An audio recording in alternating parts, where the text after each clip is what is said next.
გამარჯობა, თქვენ მოგვიყვებით კურიერს 6 საათზე, მე პაატა იაკობაშვილი ვარ.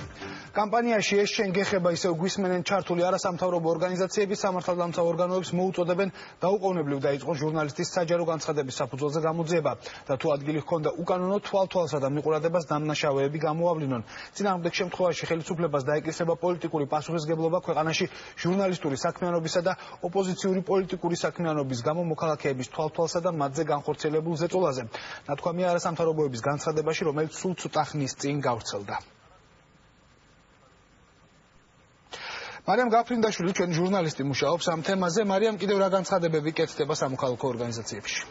დიახ, ეკამიშველაძის მიერ გაკეთებულ განცხადებასთან დაკავშირებით განცხადებები გააკეთეს არასამთავრობო ორგანიზაციების წარმომადგენლებმა. მესამე სექტორის წარმომადგენლები მიიჩნევენ, რომ უნდა დაიწყოს ჟურნალისტის მიერ გაკეთებულ განცხადებასთან დაკავშირებით დროული და ეფექტური გამოძიება. წინააღმდეგ შემთხვევაში მათი თქმით დგება საქართველოს მთავრობის პოლიტიკური პასუხისმგებლობის საკითხი. ასევე არასამთავრობო სექტორის წარმომადგენლები საქართველოს მთავრობას და ასევე საპარლამენტო უმრავლესობას ახსენებენ მოსმენების კანონში შეტანილ ცვლილებებს. მათი თქმით ამ განცხადების შემდეგ კვლავ დგება დღის წესრიგში შეკითხვები და ასევე არასამთავრობო სექტორს ეჭვი-უჩნდება იმასთან დაკავშირებით, რომ მთავრობის პირობებშიც მიმდინარეობს კვლავ და გრძელდება მავნე პრაქტიკა, რომელიც უკავშირდება უფარულ მიყურადებას და თვალთვალს.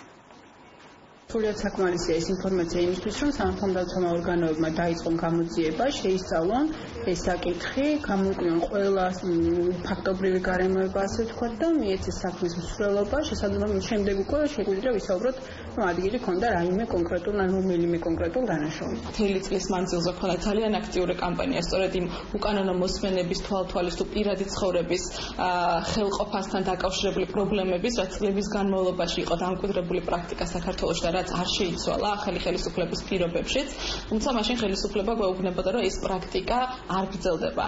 თუმცა გუშინ გაკეთებული განცხადების შემდგომ მე გამიჩნდა განცდა აღნიშნული პრაქტიკა, რაც გულისხმობს ადამიანის პირად ცხოვრებაში ჩარევას, დარღვეული არის სწორედ ხელისუფლების უწყებების მიერ, ამიტომ ხელისუფლებამ უნდა გაფანტოს აუცილებლად ეს ეჭვი მიუკერძოებელი და დროული გამოძიების დაწყებით.